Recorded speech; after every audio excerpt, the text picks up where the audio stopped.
masculino.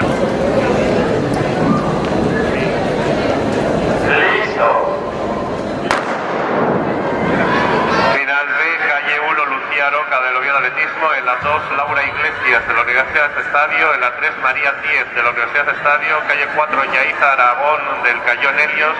En la 5, María Ingrid Silva del Ciudad de Lugones. Calle 6, Lara Tomé del Náutico Carreño.